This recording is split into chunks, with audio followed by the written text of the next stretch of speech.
मैं देखता हूँ अक्सर स्टूडेंट्स वो मेल लिखते हैं, you know this is very, I can do something if I don't pass this, please हमको पास कर दीजिए, I am getting F grade in this subject. अरे भाई एफ ग्रेड ही क्या जिंदगी का वो अंत है क्या? जब अभी प्लेसमेंट सीजन आएगा फेसबुक पे स्टूडेंट्स या इंस्टाग्राम में डालेंगे not placed in this and this that something, अब बाकी लोग उसको देख के परेशान हो रहे हैं, तो उसकी तो इंटेल में लग गई इंटर्नशिप, अरे मेरी तो बहुत बेकार कंपनी में लगी है या मेरी नहीं लगी है। सारे टीचर तो अच्छे नहीं हो सकते, सारे टीचर एक से नहीं होंगे। It is not a school where the teacher will tell everything, student will learn and do the things. I became faculty member 23 के एज में। हाँ 23 से भी नहीं हुआ था मेरा, रह रहा था 23 से थोड़ा सा एक हफ्ते कम ही था मेरा। जो 15 लाख एपियर होते हैं उसमें आप 5-6 हजार या 10,000 स्टूडेंट्स में टॉप 10,000 स्टूडेंट में हैं, तो इसका मतलब यू आर गुड। और ये आप इस स्थिति में क्यों आ गया कि आपको मैल प्रैक्टिस करनी है? क्योंकि आपने अपने कोर स्ट्रेंथ को लूज कर दिया, अपना बायोडाटा सबमिट कर दिया, आपको प्रमोशन दे दिया जाएगा कि आपने चलो इतने पीएचडी करा दिए, इतने पेपर पब्लिश हो गए। नहीं, एग्जाम में मैल प्रैक्टिस केस, तो ये क्यों है? मैल प्रैक्टिस क्यों करना है? क्योंकि आपको कॉन्फिडेंस नहीं है, इसीलिए तो आप मैल प्रैक्टिस कर रहे हैं। क्योंकि वो कहते हैं कि हम मैथमेटिक्स में बहुत अच्छे हैं, लेकिन उनको जो आता है वो 10th क्लास की जो ट्रिग्नोमेट्री है उतना ही बता पाते हैं। हाँ, वो आईआईटी में आने के बाद तो उनको कुछ भी नहीं पता रहता है। तो वो जब आईआईटी में सेलेक्ट हो जाते हैं तब उनको लगता है कि oh we have come to, हम जेल से छूट गए हैं और अब हमें सब कुछ कायदे से होना। तो ये चाहिए कि जब तुम आईआईटी में आए हो, it is a higher education institution, तब आपको पढ़ाई करनी है। लेकिन उनकी सारी एनर्जी जो है वो आईआईटी आने के पहले ही खत्म हो जाती है। ग्लोबल यूनिवर्सिटी जो है टॉप तो उनसे थोड़ा पीछे रह रहे हैं, तो क्या चेंज करनी चाहिए आईआईटी में?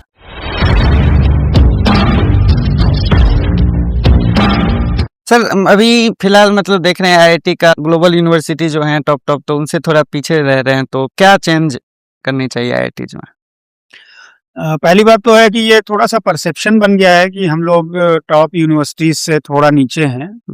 हो सकता है कुछ यूनिवर्सिटीज का हमेशा नाम रहता है जो हम लोग लेते हैं कि एमआईटी है, स्टैनफोर्ड है या बर्कले है, परंतु अगर हम 90% और यूनिवर्सिटीज देखें तो हम लोग उनसे बेहतर ही कर रहे हैं in terms of the quality of the research that is being produced, और जो हमारे स्टूडेंट्स का आउटपुट है, the quality of our students that is far superior than the students at most of the places. Of course हम लोग हमेशा compare करेंगे तो स्टैनफोर्ड, हार्वर्ड और उन सब से कंपेयर करते हैं। यस, उनसे हम थोड़ा सा नीचे हैं, but that also is in some areas we are doing very well, but overall they are much better because of their research culture as well as their culture of innovation, which is really ingrained in the those universities. I mean, the students वो लोग startup खोल लेते हैं, the faculty they are owning the companies, and so that is a big boost you can say. वो चीजें अगर हमारे IITs में शुरू हो जाएं, ऑलरेडी कई आईआईटीज ने इस दिशा में काम करना शुरू कर दिया है। जैसे आईआईटी मद्रास का रिसर्च पार्क है, it has become quite big now, in last 10 years they have grown really big. IIT Kharagpur ने भी काफी पिछले कुछ महीनों से मतलब काफी तेजी से शुरू किया है, and I hope that with in next 5 to 10 years हमारे यहाँ भी जो इनोवेशन वाला एंड स्टार्टअप वाला कल्चर है वो काफी डेवलप होगा। अभी जो हो रहा है वो जनरली स्टूडेंट्स अपने लेवल पे कर रहे हैं, लेकिन जब ये प्रोफेसर और स्टूडेंट्स मिल के अगर कंपनी सेटअप करेंगे, स्टार्टअप सेटअप करेंगे, आई थिंक वो काफी लैंडमार्क चेंज होगा। अभी हमारे present administration including the director and the dean R&D etcetera, वो लोग इस दिशा में काफी काम कर रहे हैं और अभी कई इनिशिएटिव्स लिए गए हैं। आज जैसे राइस कॉन्क्लेव है हमारे कलकत्ता रिसर्च पार्क में, उसको भी काफी अभी बूस्ट दिया जा रहा है। सो मेरे ख्याल में ये धीरे धीरे दिस विल पिक अप, और कुछ और आईआईटीज भी अभी इसमें काफी एक्टिवली इंगेज हैं। For example IIT Delhi, IIT Bombay also to some extent they are doing it. तो अभी मैथ डिपार्टमेंट में आपका क्या रिसर्च चल रहा है जो रियल वर्ल्ड में कुछ देखने को मिले? हाँ, मैथ्स डिपार्टमेंट में हम लोग कई डायरेक्शंस में काम कर रहे हैं। एक आध तो जैसे ट्रेडिशनल एरियाज हैं हमारे, नंबर थियरी है, उसमें कुछ फैकल्टी हैं हमारे, functional analysis, operator theory, topology, algebra में कई लोग हैं। लेकिन इसके साथ साथ हमारे डिपार्टमेंट में कई फैकल्टी मेंबर्स हैं। जैसे हम लोग, हमारा जैसे रिसर्च एरिया है स्टैटिस्टिक्स है, एंड हम लोग 3-4 लोग हैं, हम लोग काफी एक्टिवली बहुत अप्लाइड प्रॉब्लम्स में काम कर रहे हैं जो हम लोगों के रिसर्च का जो आउटपुट है that is being used by people in different areas. For example metrology वाले यूज कर रहे हैं। हमारे इंस्टीट्यूट में ही जो लोग क्लिनिकल रिसर्च कर रहे हैं, क्लिनिकल साइकोलॉजी वाले कर रहे हैं, वो लोग हमारे रिजल्ट्स को यूज कर रहे हैं। और हमारे कुछ और कोलीग्स हैं जो डायरेक्शनल डेटा पे काम करते हैं और रिलायबिलिटी ऑर्डरिंग पे काम करते हैं, उनके रिजल्ट्स काफ़ी यूज हो रहे हैं। इसके अलावा हमारा डिपार्टमेंट में 2 और फोकस एरिया हैं। वन इज ऑपरेशंस रिसर्च या यू कैन से ऑप्टिमाइजेशन। ये लोग जो काम कर रहे हैं इसका इंडस्ट्री में काफ़ी ज़्यादा उपयोग होता है और ये देखा भी जा सकता है। हम लोग उनके साइटेशंस चेक कर सकते हैं, काफ़ी ज़्यादा होते हैं उन लोग प्रोफेसर्स के जो पब्लिकेशन, उनके साइटेशंस काफ़ी आते हैं। और एक हमारा दूसरा एक और ट्रेडिशनल एरिया है which started with the inception of our department, that is in applied mathematics. तो अप्लाइड मैथमेटिक्स में कुछ तो ट्रेडिशनल काम कर रहे हैं लोग, फ्लूइड मैकेनिक्स है, सॉलिड स्टेट मैकेनिक्स है, इस टाइप का है। लेकिन कुछ लोग जो हैं वो आजकल कंप्यूटेशनल है, जो चीज़ें आजकल सिविल इंजीनियरिंग में या मैकेनिकल इंजीनियरिंग में वहाँ पे उनका यूज हो रहा है। तो ये एरियाज हैं जिसमें अभी काम हो रहा है। और आई कैन से कि मैथ्स डिपार्टमेंट का जो आउटपुट है that is comparable to most of the top universities. अच्छा। And specially in India if we see in statistics generally we are in top 2 in India. हम लोगों की जो क्यूएस रैंकिंग में आता है तो इंडिया में IIT खड़गपुर का नाम स्टैटिस्टिक्स एंड वो में जनरली आइदर टॉप 2 या टॉप 3 में रहता है। और मैथ्स में भी टॉप 5 में हम लोग रहते हैं। But of course there is a need to improve further. तो I think with new blood coming in we will have them here. तो सर IIT में जो यहाँ स्टूडेंट्स होते हैं एक ही साथ सब चीज़ कर लेते हैं, मतलब एकेडमिक भी करना चाहते हैं, स्टार्टअप भी, सोसाइटी भी ज्वाइन करते हैं और वगैरह। तो आपका ऐसा रहा है कि कोई एक चीज़ करो कोर स्टैंड, तो ऐसा क्या है, मतलब क्यों? मैंने बहुत देखा, मैं डीन स्टूडेंट्स अफेयर्स भी था, तो मैंने देखा कई सारे स्टूडेंट्स बहुत सारे प्रॉब्लम्स में फंस जाते थे। तो उसका मुख्य कारण ये होता था कि वो लोग बहुत सारी चीजें एक साथ करना चाहते हैं। और so you cannot actually be jack of all.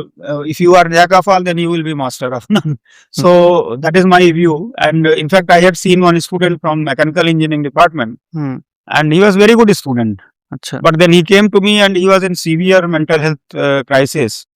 And तो मैंने उससे पूछा तुम क्या क्या कर रहे हो? तो उसने बताया वो कैट की तैयारी भी कर रहा है, कोर्सेज भी ज्यादा ले रखे थे उसने, क्योंकि वो GRE वगैरह भी देना की कोशिश कर रहा था। और उसके अलावा उसने कई सारी सोसाइटीज भी ज्वाइन कर ली थी। तो वो बहुत ज्यादा समस्या में था। तो फिर मैंने कहा कि okay, cool down, you leave some of the objectives. Firstly you try to complete your course in a nice way because you are a good student and you will still have ample opportunity to do things later on. अभी क्या होता है कि जो students हैं हमारे IIT में आते हैं, वो लोग क्लास 9th वगैरह से 4 साल वो काफी रिगोरस ट्रेनिंग लेते हैं, खाली वो JEE में क्लियर करने के लिए। वही। जब वो ट्रेनिंग करते हैं तो उस समय उनकी सारी एक्टिविटीज बंद हो जाती हैं। वो ना तो खेलते हैं, ना अपने रिलेटिव से इंटरेक्शन करते हैं। इनफैक्ट मैंने कई बच्चों से बात की है, वो अपने घर में भी नहीं बात करते हैं, एक कमरे में बैठ के पढ़ते रहते हैं। उनकी मम्मी उनको खाना दे के चली जाती है और वो अपना बस खाना खा लेते हैं, उसके बाद अपना पढ़ते रहते हैं। तो उनकी सारी इच्छाएं या जो भी कहते हैं सब चीजें खत्म हो जाती हैं। तो वो जब IIT में सेलेक्ट हो जाते हैं तब उनको लगता है कि oh we have come to we are freed from a prison, हम जेल से छूट गए हैं और अब हमें सब कुछ। और यहाँ पे जब वो कुछ अपने इंडक्शन प्रोग्राम या उसमें भी वीडियो दिखाए जाते हैं, स्प्रिंग फेस्ट का उनको वीडियो दिखाया जाता है, लोग नाच रहे हैं, डांस कर रहे हैं, उनको लगता है वो यही लाइफ है। अच्छा। कायदे से होना तो ये चाहिए कि जब तुम IIT में आए हो, it is a higher educational institution, तब आपको पढ़ाई करनी है। लेकिन उनकी सारी एनर्जी जो है वो IIT आने के पहले ही खत्म हो जाती है। And they think that is the what they have studied. और इसीलिए बहुत सारे स्टूडेंट्स का मैंने देखा गया, specially at the mediocre level और एट द लोअर लेवल, उनका academic achievement after coming to IIT is very less. They may get some CGPA, that is a different matter, that is for passing the exam. लेकिन learning outcomes उनके उतने ज्यादा नहीं होते, except for the top students. Top students तो हर स्थिति में अच्छा करते हैं, लेकिन जो 70-80% स्टूडेंट्स जो मिडिल में या लोअर रंग में रहते हैं, उनका एकेडमिक अचीवमेंट देखिए। अच्छा। एकेडमिक अचीवमेंट कुछ नहीं होता है, they have not learned much. हम लोग उनको दूसरी जगहों पे इंटरव्यू लेते हैं, except for those who go into academics. That is fine, because if they go to academics, they will do MTech and then they do PhD. So then they grow in the learning. लेकिन जो लोग company job में चले जाते हैं, उनका मैं कई जगह इंटरव्यूज लिया हूँ बाद में, either for a company or for masters MBA programme etcetera. तो उस समय मैं उनका देखता हूँ कि उन्होंने इवन जो फर्स्ट ईयर की मैथमेटिक्स है या वो भी उनको नहीं आती, क्योंकि वो कहते हैं कि हम मैथमेटिक्स में बहुत अच्छे हैं, लेकिन उनको जो आता है वो 10th क्लास की जो ट्रिग्नोमेट्री है उतना ही बता पाते हैं। हाँ, वो IIT में आने के बाद तो उनको कुछ भी नहीं पता रहता है। तो इसका मतलब क्या है कि if you are doing too many things, then basically you are not able to focus on anything. तो इसलिए मेरी सलाह या एडवाइस स्टूडेंट्स को यही है कि ठीक है, for example first thing you should play, क्योंकि आपको फिजिकल एक्टिविटी चाहिए। अगर आपने 4 साल बिल्कुल खेला कूदा नहीं है तो आपकी फिजिकल एक्टिविटी काफी लो है, and slowly it brings into some diseases and illness in your body. तो इसलिए आपको खेलना सबसे पहले जरूरी है। खेलने का ये मतलब नहीं कि आप प्रोफेशनल लेवल पे ही खेलें, आप खेलें, मतलब just you go and play badminton, और you run in the ground, या सड़क पे ही आप दौड़िए, आप वॉक करिए, and you try to improve your life style. अभी मैं जनरली देख रहा हूँ कि स्टूडेंट्स बहुत रात तक जगते रहते हैं, तो इसलिए वो सुबह क्लास नहीं आ पाते हैं। So slowly basic it happens when you are a student in a young age, it is okay, because you want to really learn more than what others are learning, because you are competing, आपको दूसरों से प्रतियोगिता में हैं आप। लेकिन आप जब एक बार आ गए, तब आपको धीरे धीरे वो चीजें इम्प्रूव करनी चाहिए, सो दैट आपकी फ्यूचर लाइफ बढ़िया रहे। क्योंकि इसी तरीके से आप आगे करते रहेंगे तो धीरे धीरे आपके शरीर में कुछ व्याधियां ग्रस्त हो जाएंगी, आप बीमार हो जाएंगे। तो neither you will be able to give live a good life, neither you will be able to contribute more to academics और to any other area as well. तो मेरी सलाह यही रहती है स्टूडेंट्स को कि आप थोड़ा लाइफ स्टाइल को इम्प्रूव करिए, so that you can actually achieve much more. अच्छा, मतलब मैं आप यहाँ पे ही जैसे बहुत सारे प्रोफेसर्स हैं, उनसे आप एग्जांपल ले सकते हैं कि they maintain some sort of discipline, and therefore they have been able to excel so much in their life. Okay. तो सर उस प्रॉब्लम का सॉल्यूशन क्या है? आपने बोला IIT से आने के पहले लोग इतना पढ़ लेते हैं कि बाद में पढ़ते नहीं है, तो पढ़ेंगे तभी तो IIT आएंगे। तो हाँ, that is okay, but what I am saying is that this point, ये मैं इंडक्शन प्रोग्राम वगैरह में भी जब स्टूडेंट्स आते हैं, शुरू में मैं ये चीजें बोला हूँ कि अब तुम्हारा टाइम है जब तुम एकेडमिकली ग्रो कर सकते हो, क्योंकि आप हायर एजुकेशनल इंस्टीट्यूशन में, उच्च शिक्षा संस्थान में आए, तो यहाँ पे जो आपको प्रोफेसर से ज्ञान मिल रहा है, या आपका करिकुलम है, या आपकी लेबोरेटरी फैसिलिटीज है, ये हायर एजुकेशन वाली। स्कूल में की जो फैसिलिटी है और इसमें कोई कंपैरिजन नहीं, जमीन आसमान का अंतर है। फॉर एग्जाम्पल, कितने स्टूडेंट्स होंगे जिन्होंने कोई एडवांस इक्विपमेंट देखा होगा? स्कूल में हार्डली कुछ इक्विपमेंट्स होता है फिजिक्स लैब में या केमिस्ट्री लैब में, वो भी शायद वो गए नहीं होंगे, क्योंकि उन्होंने प्रिपरेशन करने के लिए वो लैब भी छोड़ दी होगी, खाली वो एग्जाम पास करने के लिए गए होंगे। तो एटलीस्ट आप जाएं, यहाँ की लैब्स में देखिए क्या क्या चीजें अवेलेबल हैं, यहाँ की जो आपको लाइब्रेरी की एक्सेस है, या other kind of things are there, because ये समय ऐसा है जब आप अपने को ग्रो कर सकते हैं, आप अपने डेप्थ बढ़ा सकते हैं, सब्जेक्ट की डेप्थ एंड ब्रेथ, बहुत चीजें आप बढ़ा सकते हैं। तो मेरे ख्याल में activity you should do, because that also is a part of your social growth. आपको पर्सनालिटी अगर ग्रो करनी है तो आपको एक्टिविटीज में भी पार्टिसिपेट करना है, लेकिन ये पूरा समय आपका नहीं लेना चाहिए।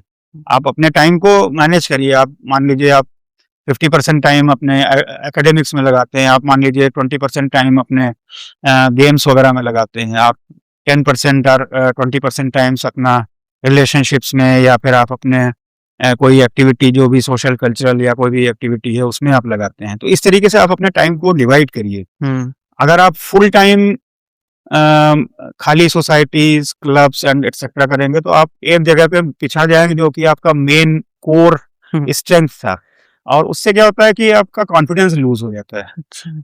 Because for example, if you go to exam, you will try to do some cheating, या कुछ आप ऐसे कोशिश करेंगे, इधर उधर नकल करने की कोशिश करेंगे। कुछ आजकल बहुत सारे केस आते हैं एग्जाम में, मैल प्रैक्टिसेस केस। तो ये क्यों है?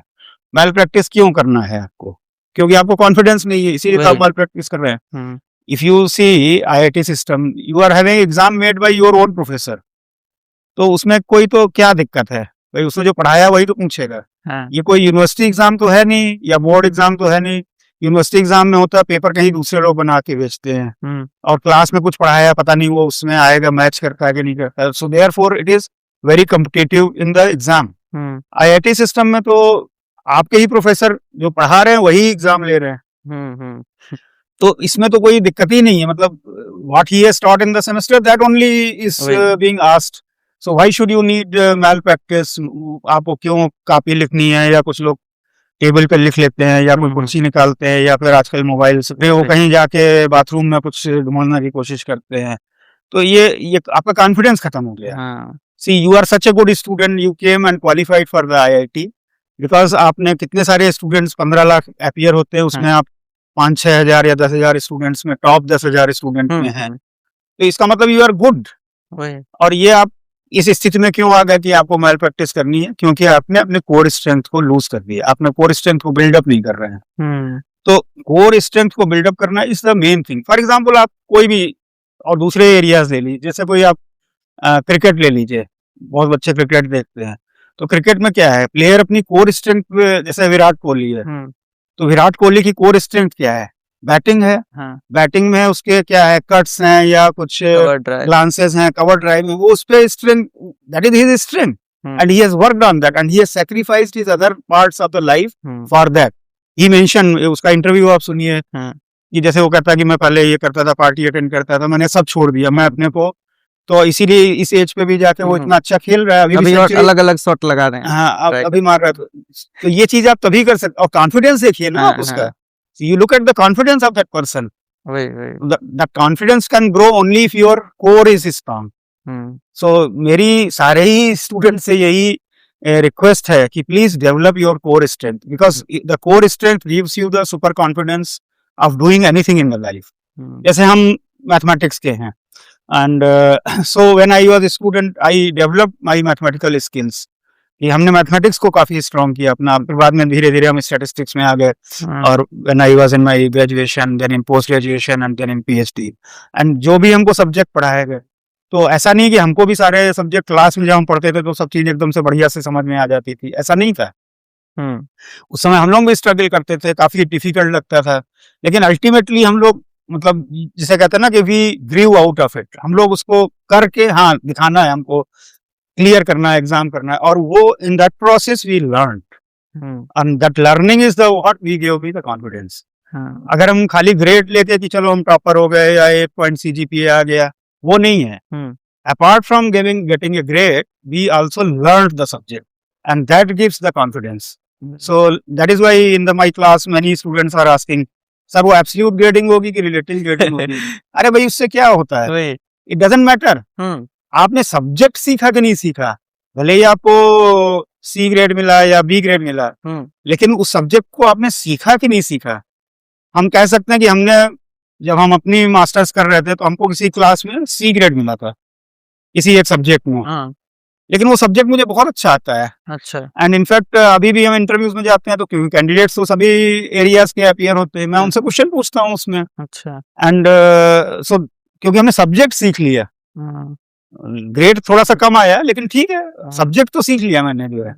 So that is my, I can say sincere appeal to all the students कि भाई आप कोर को डेवलप करो, बाकी चीजें आप करो लेकिन कोर को मत छोड़ो, because core is what will carry you through out your life. आप बड़े हो जाएंगे, आप 60 साल के हो जाएंगे, आप 70 के हो जाएंगे, तब भी आप याद करेंगे कि हाँ हमको ये आता है। अभी मैं आजकल मैं डीन फैकल्टी हूँ, और मैं डेली, मतलब almost every week we are having interviews for faculty selection, अच्छा, for different departments.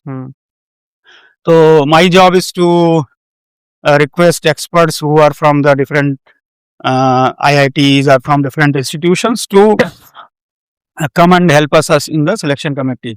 So experts ask the questions to the candidates and then they judge whether he is suitable to be selected. वो मतलब उसको लेना चाहिए या नहीं लेना चाहिए, वो जो experts हैं वो decide करते हैं। अच्छा।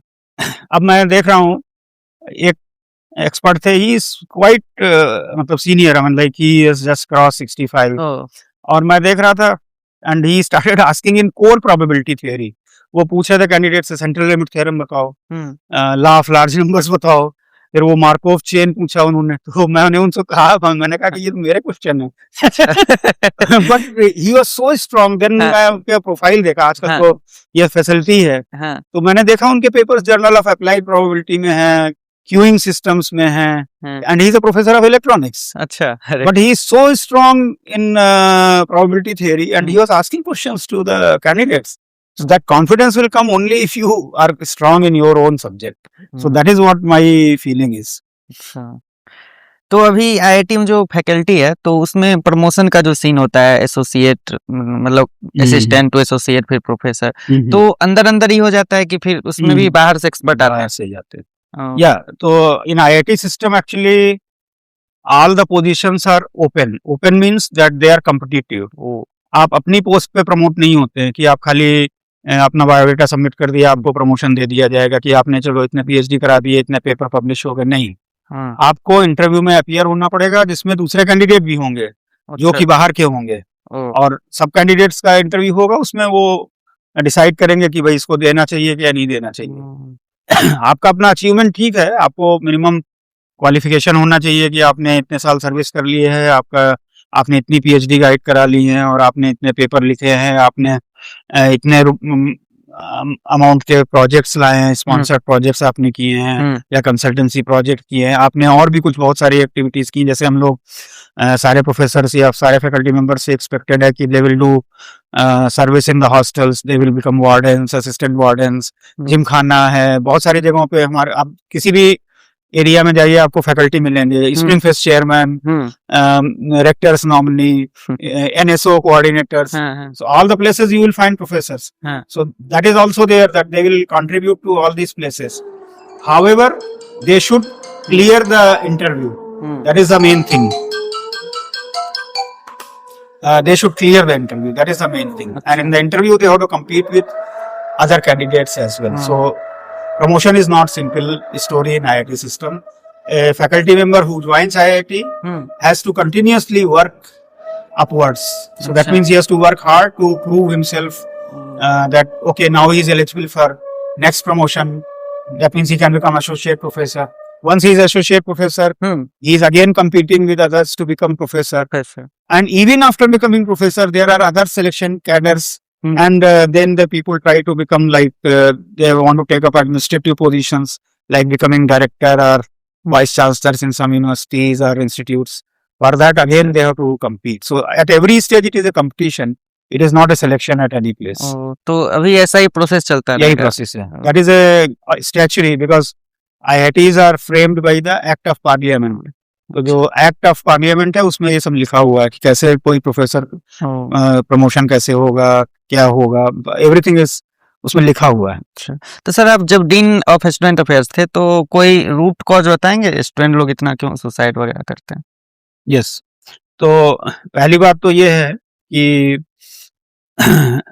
जो सुसाइड जैसा वर्ड है, तो mental health issues are quite prominent. So it is not only Indian situation, it is pan-Indian and as well as in Western countries also you can see. For example, एक निकलती है happiness index. तो happiness index में देखिए तो हमेशा Norway, Finland, Sweden top countries में रहते हैं, लेकिन सुसाइड रेट्स भी सबसे ज्यादा हाई वहां पे हैं. तो so this is due to ignoring the fact that mental health is a similar disease as physical disease. जैसे आपको बुखार आता है, आपको जुकाम होता है, आपका पेट गड़बड़ होता है, या आपको कोई और बीमारी होती है, आप उसकी दवा के लिए डॉक्टर के पास जाते हैं. लेकिन आप मेंटल हेल्थ की कोई प्रॉब्लम होती है तो आप उसको हाइड करते हैं. आप भी हाइड करते हैं, आपकी फैमिली भी हाइड करती है, आपके फ्रेंड्स भी हाइड करते हैं. तो आप उसको सीरियसली नहीं लेते. आपको कहना नहीं कुछ हो गया, ये है वो है, कुछ परेशान है, या कुछ ज्यादा कुछ हो गया तो कह देंगे नहीं अभी वो स्ट्रेस में है. आप उसका ट्रीटमेंट नहीं करते हैं. And unless any illness is treated, it can manifest in different ways. जैसे पहले आप देखिए, जब तक एंटीबायोटिक का आविष्कार नहीं हुआ था that means up to 1940s। तो बहुत लोग बुखार होता था मर जाते थे, बहुत लोग कुछ डायरिया हुआ उससे मर जाते थे, क्योंकि इन सब की दवाइयां नहीं थी। टीबी से तो लाखों लोग मर जाते थे, प्लेग से मर जाते थे। बट धीरे धीरे इन सब चीजों के ट्रीटमेंट आए, दवाइयां आ गई, तो अभी लोग इनसे ज्यादा डेथ नहीं होती है। People die still of various other things, but जो बेसिक चीजें उससे डेथ नहीं होती है। तो अब आप देखिए मेंटल हेल्थ जो है उसके बहुत सारे लेवल्स होते हैं। यहाँ पे एक्चुअली हमारे स्कूल ऑफ मेडिकल साइंसेज और इसमें यहाँ पे सेंटर ऑफ हैप्पीनेस में भी कोई फैकल्टी है जो इसमें रिसर्च करती हैं, क्लिनिकल ट्रायल्स तक के वो लोग जो है। And I was part of one such study and now my students are also helping out because हमारे स्टैटिस्टिकल मेथड्स उसमें एप्लीकेबल है। उसमें मैंने देखा कि वो लोग जो जज करते हैं तो दे क्लासीफाई द पेशेंट, तो क्लासीफाई करते हैं कि चलो इसको है डिसीज की नहीं है, अगर है डिसीज तो किस लेवल की है, तो ये ज्यादा सीरियस है या, तो दे क्लासीफाई। तो जो ऑब्जर्व किया जाता है कि ये मेंटल हेल्थ जो है अगर आप बिल्कुल नहीं उस पर ध्यान देते तो धीरे धीरे वो सीरियस होती जाती है ना। अगर सीरियस होगी तो आपको पता नहीं कि उसका क्या फाइनल आउटकम क्या होगा। ओके, तो suicide is one of outcomes, but suicide का खाली एक ये कारण नहीं है। सुसाइड के कारण मेंटल हेल्थ भी हो सकता है and it can also be a manifestation of some sudden reaction to certain thing.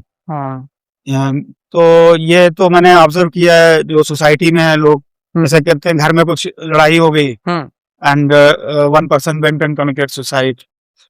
ये बहुत सारा न्यूज डेली आप अखबार में पढ़ती इस टाइप की चीजें जो है। तो that is true. Now coming back to the student side में अभी शायद इंस्टीट्यूट ने भी बहुत सारे मेजर्स लिए हैं और एक सुप्रीम कोर्ट ने नेशनल टास्क फोर्स बनाई थी, उन्होंने भी बहुत सारे गाइडलाइंस दिए हैं कि काउंसलर्स काफी सारे होने चाहिए। 1:500 for every 500 students there should be a counsellor. But students में एक ये मैसेज जाना चाहिए कि भाई इसको कोई खराब चीज मत समझो। आपको प्रॉब्लम है, आप कांटेक्ट करो डॉक्टर को, आप काउंसलर के पास जाओ। आप खाली ये सोचो कि काउंसलर अच्छा नहीं है या फिर बेवकूफ बनाता है, that is not the solution. देखिए हम लोग जैसे बीसीआई हॉस्पिटल जाते हैं और कई बार होता है हम लोग कहते हैं वो डॉक्टर को कुछ आता नहीं है, लेकिन हम तब भी डॉक्टर के पास जाते हैं क्योंकि कुछ भी दवा दे तो रहा है ना। ठीक है, हमें पसंद नहीं है वो डॉक्टर ने कैसे हमसे कहा और या ठीक से चेक किया नहीं किया, लेकिन हम दवा खा के ठीक हो जा रहे हैं, isn't it? दवा खा के हम ठीक तो हो जा रहे हैं ना। ठीक है, हम बाद में किसी और कहेंगे कि और अच्छा डॉक्टर है तो हम कलकत्ता चले जाएंगे या दिल्ली चले जाएंगे जो है, लेकिन हम डॉक्टर को तो इग्नोर नहीं कर रहे हैं। नहीं। सिमिलरली अगर आप काउंसलिंग में देखें तो काउंसलर सारे हो सकता है सब बहुत अच्छे नहीं हो, सब अलग अलग तरीके के हो सकते हैं, लेकिन कुछ तो काउंसलिंग कर रहे हैं आप। कर रहे हैं। और अगर वो आपकी हायर लेवल की प्रॉब्लम है तो आपको साइकियाट्रिस्ट के पास भेज रहे हैं, तो साइकियाट्रिस्ट आपको मेडिसिन दे रहा है। तो आपको इस चीज को इग्नोर नहीं करना है। मतलब हम खाली ये कहें कि आप जैसे IIT में पढ़ने आते हैं, अब बहुत सारे स्टूडेंट्स मेरे से बात होती है, सर वो टीचर अच्छे नहीं है। सारे टीचर तो अच्छे नहीं हो सकते, सारे टीचर एक से नहीं होंगे, हर एक टीचर का अलग लेवल का रिसर्च का वो है, टीचिंग का मेथोडोलॉजी अलग है। So all will not be good और all will not be similar. लेकिन हमको क्लास तो पढ़ना पड़ेगा क्योंकि उसी क्लास में तो हमको पता चलेगा कि हमको इस सब्जेक्ट में क्या पढ़ना है। Teacher is not important, what is important is उसमें जो सब्जेक्ट नॉलेज है वो क्या है, लर्निंग आउटकम क्या है, एंड उसके लिए तो हमको अपना एफर्ट करना पड़ेगा। It is not a school where the teacher will tell everything, student will learn and do the things. It is a higher level institution where you are a grown up person. तो हम सारे notes लिख दें और तुम उसको copy कर लो और उसको एग्जाम में लिख दो, there it is not a learning. Learning तब होगी जब हमने कुछ बताया, आपने उसको देखा, हाँ ये सर ने पढ़ाया है, उसके बाद आप उसको जाके खुद पढ़े, किताबों से लर्न करें। आजकल चैट जीपीटी से लोग लर्न करते हैं, but anyway learn from anywhere. Okay, आप रेफरेंसेस देखिए, आप रिसर्च पेपर पढ़िए, किताबें पढ़िए, तो दैट इज द थिंग। तो मेरे ख्याल में जो आप मेंटल हेल्थ का इशू बता रहे हैं, it is created partly by ignorance of that there is a problem. Secondly, आजकल स्टूडेंट्स बहुत सारा प्रेशर अपने ऊपर खुद भी लेते हैं। तो आप इस तरीके का प्रेशर ले रहे हैं, आपके साथ कई सारे बच्चों का एडमिशन हुआ IIT में, सेकंड ईयर में आ गए, आपने कोई, अरे अच्छा हमने फर्स्ट ईयर की समर में जो है कोई प्रोजेक्ट नहीं किया, आपस में ही प्रेशर क्रिएट कर रहे हैं। उस बच्चे को तो प्रेशर मिल गया, उसने कहीं किसी प्रोफेसर से कांटेक्ट किया, वो एग्री कर गया। मैंने किसी प्रोफेसर से बात की, वो नहीं एग्री किया, अरे मैं क्या करूंगा, मेरा क्या होगा। So students create pressure among themselves. Then second, आप सेकंड ईयर में आ गए, सेकंड ईयर के बाद थर्ड ईयर में इंटर्नशिप लगनी है, खूब सारी तैयारी कर रहे हैं। ओ उसकी तो इंटेल में लग गई इंटर्नशिप, अरे मेरी तो बहुत बेकार कंपनी में लगी है, या मेरी नहीं लगी है। सो ये लोग नहीं सोच रहे कि बहुत सारे ऑप्शंस, एवेन्यूज एंड बहुत सारे अल्टरनेटिव्स हैं। हम खाली अपने एक दूसरे से कंपेयर करके ही क्यों सोचें। भाई हमको अपना खुद सोचना चाहिए कि हम क्या करना चाहते हैं, and we try for that rather than comparing with someone else. So lot of stress in the student population I have observed, it is self generated due to peer pressure. That peer pressure means आपस में ही comparison करने से। तो मैं देखता हूँ जब अभी प्लेसमेंट सीजन आएगा, फेसबुक पे स्टूडेंट्स या इंस्टाग्राम में डालेंगे got placed in this and this that something, बाकी लोग उसको देख के परेशान हो रहे हैं। तो so therefore there has to be understanding that हर एक व्यक्ति अपना खुद का भाग्य लेके आता है। आप अपनी मेहनत से आगे बढ़ेंगे जो है। एंड अगर उस बच्चे का इंटेल में लगे तो कोई जरूरी नहीं आपका इंटेल में लगे, आपका किसी दूसरी कंपनी में लग सकता है। अगर जैसे किसी घर में 4 बच्चे होते हैं तो हर एक बच्चा अलग अलग करता है। कोई हो सकता है इंजीनियर बन जाए, कोई हो सकता है क्लर्क बन जाए, और कोई हो सकता है जॉब न लगे तो वो कोई दुकान पे काम कर रहा हो, लेकिन बच्चा तो वो अपने माता पिता का है। अब उसी को लेके कोई बच्चा सुसाइड कर ले तो माता पिता पे क्या गुजरेगी, ये भी तो सोचना चाहिए जो है। तो आपको जीवन में हर चीज सफलता से नहीं मापनी चाहिए।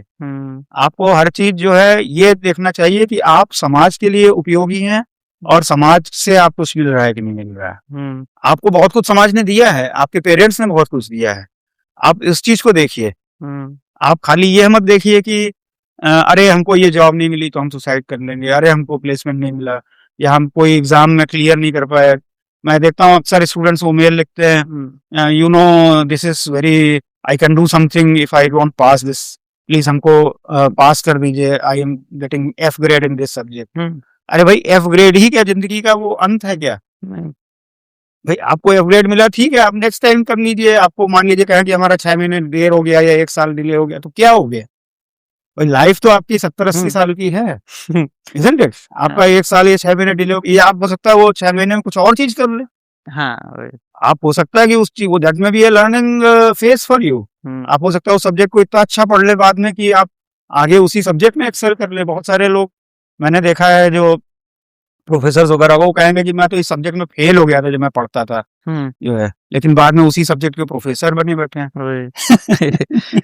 तो सर अभी आप मतलब डीन ऑफ फैकल्टी हैं, तो आप क्या देखना चाह रहे हैं आने वाले फैकल्टी में, मतलब कुछ चेंजेस आ रहे हैं क्या? हाँ, ये तो है कि जो नए फैकल्टी आ रहे हैं वो काफी कम्पिटिटिव हैं, क्योंकि मैं देख रहा हूँ कि बहुत सारे फैकल्टी जो हैं अच्छी, थोड़ा सा एज गैप भी आ गया है। जब हम लोग फैकल्टी बने थे तो हम लोगों की एज काफी कम हुआ करती थी, क्योंकि हम लोग छोटे क्लासों में कम टाइम स्पेंड करते थे, और सो डायरेक्टली हम लोग फिर मास्टर्स PhD वगैरह करके यंग एज में फैकल्टी बन जाते थे। अभी बहुत सारे जो लोग हैं वो फैकल्टी बनते बनते ही उनका they are becoming 33, 35, 37 years of age. वो इसलिए हो रहा क्योंकि इन द इनिशियल ईयर्स आजकल स्टूडेंट शुरू करते हैं किंडरगार्टन से, KG1 KG2 पढ़ते हैं, तो बहुत सारे ईयर्स उनके उसी में निकल जाते हैं। तो by the time they come to graduation, जब उनका ग्रेजुएशन कंप्लीट होता है ऑलरेडी वो 23-24 साल के हो जाते हैं। Now many of the student कोई स्ट्रेट फॉरवर्ड पास नहीं होता है। बहुत सारे स्टूडेंट सोचते हैं हम थोड़ा जॉब करेंगे उसके बाद हम मान लो प्रोफेशन में एकेडमिक्स में जाएंगे। तो मान लीजिए उन्होंने 2-3 साल जॉब कर लिया, उसके बाद फिर मास्टर्स किया, फिर PhD किया। PhD में यूजुअली इन इंडिया या इवन अब्रॉड 5-6 साल से कम नहीं लगता है। थ्योरेटिकली स्पीकिंग चलो 4 साल में हो जानी चाहिए, लेकिन हार्डली किसी स्टूडेंट की थीसिस 4 साल में होती है। मैं IIT खड़गपुर में जानता हूँ अधिकतर स्टूडेंट्स 6 साल लेते हैं मिनिमम, और बहुत सारे स्टूडेंट हैं जो 7 साल 8 साल भी लगा रहे हैं। मैं तो डेली देखता हूँ से जो है। तो जो स्टूडेंट्स अभी आ रहे हैं और उसके बाद भी वो PhD करके वो पोस्ट डॉक करना पड़ता है, और वो सब करके तब वो आते हैं, तो नॉर्मली उनकी एज 35-36 साल हो जाती है। So they are slightly matured as compared to the faculty who used to join at the age of 23, 22. For example, I became a faculty member when I was not even 23. And I became faculty member. 23 के as में हाँ, faculty में? 23 से भी नहीं हुआ था मेरा, ओके। रह रहा था 23 से थोड़ा सा, एक हफ्ते कम ही था मेरा जो है, मैं फैकल्टी मेंबर तो बन। 10th कितने साल में किया था फिर? 10th मैंने किया था, आई वाज 13 इयर्स। ओ, तो 10th के बाद फिर बीटेक? हाँ, बीटेक नहीं किया था मैंने, ग्रेजुएशन किया और फिर एमएससी और पीएचडी किया। अच्छा, तो मेरा मतलब 22 साल में कंप्लीट हो तो गया। उस टाइम पीएचडी कितने साल का था? पीएचडी मैंने 4-4.25 साल में कर लिया। अच्छा। तो इस तरीके से जब किया तो मेरा तो I became faculty at a very young age. In fact मैं जब आईआईटी खड़गपुर आया, I was just less than 29 years actually. So लेकिन अभी आजकल फैकल्टी जो हैं वो आ रहे हैं तो वो 35, 36, 37 साल के ऑलरेडी हो चुके होते हैं, और बहुत सारे फैकल्टी को एक्सपीरियंस जो है वो विदेश का है। They are having post doc और other working experience abroad, so they are much more mature अच्छा। as compared to what we were, and they already have lot of plans for lab and other kind of things. तो कई बार क्या होता है जब वो बाहर से आते हैं तो उनको सडनली वो वाली फैसिलिटीज यहाँ पे नहीं मिलती हैं, तो दे बिकम फ्रस्ट्रेटेड और they become complaining kind of thing. But the point is that you have to generate, no, आपको रिस्पॉन्सिबिलिटी लेनी पड़ेगी। अगर हम ऐसा सोचते तो हमारे देश में ये न्यूक्लियर पावर नहीं होती, क्योंकि होमी भाभा तो इंग्लैंड से आए थे, लेकिन he took it upon himself to set up nuclear centre at in India, और he took lot of help from the government. लेकिन गवर्नमेंट तो ऐसे ही हेल्प नहीं दे रही है, आपको तो फाइट करना पड़ेगा। सिमिलरली जैसे अगर हम आप स्पेस में देखें तो इन इसरो और इंडियन स्पेस रिसर्च ऑर्गेनाइजेशन इतना बड़ा है, लेकिन one person actually took cudgels on the behalf of Vikram Sarabhai. वो आके यहाँ पे और उन्होंने सेटअप किया। जैसे हमारा इंडियन स्टैटिस्टिकल इंस्टीट्यूट है, तो PC Mahalanobis he was also trained abroad, लेकिन इंडिया में आके उन्होंने एक स्टैटिस्टिक्स मूवमेंट शुरू किया, एक पूरा इंस्टीट्यूट खड़ा कर दिया। एंड नॉट ओनली दैट, आपका इंडिया का जो स्टैटिस्टिकल ऑर्गेनाइजेशन है, entire statistical system, that is his contribution actually. Sure. A national sample survey organization, central statistical organization, ये सारी चीजें, it is, you can say, brainchild or the hard work of PC मेलानोबिस। तो अगर वो लोग यही सोचते हैं कि हमें वहां पे सब बढ़िया मिल रहा था तो हमको यहाँ पे सब मिल जाना चाहिए, ऐसा नहीं। आप सेटअप करिए, आप डेवलप करिए चीजों को। So I think that is my message to the faculty, that, and also be, the first thing is that you should have empathy to the people, empathy to the students, empathy to your colleagues, and empathy to the system. So without empathy, things will not work. Actually, if you are always very stiff and demanding and blaming others, तो उससे system नहीं बढ़िया बनता, क्योंकि फिर दूसरे लोग भी आपके अगेंस्ट हो जाते हैं, या वो सोचेंगे ये तो ऐसा ही है। So you should have lot of empathy to the people, and not always demand. Rather you should think that what I can give to the system. तो अगर ऐसा होगा तो मेरे ख्याल में ओवरऑल फैकल्टी या स्टूडेंट कल्चर यहाँ पे इम्प्रूव होगा। Thank you, sir, for coming in the podcast. Very nice. And wish you all the best. Yes.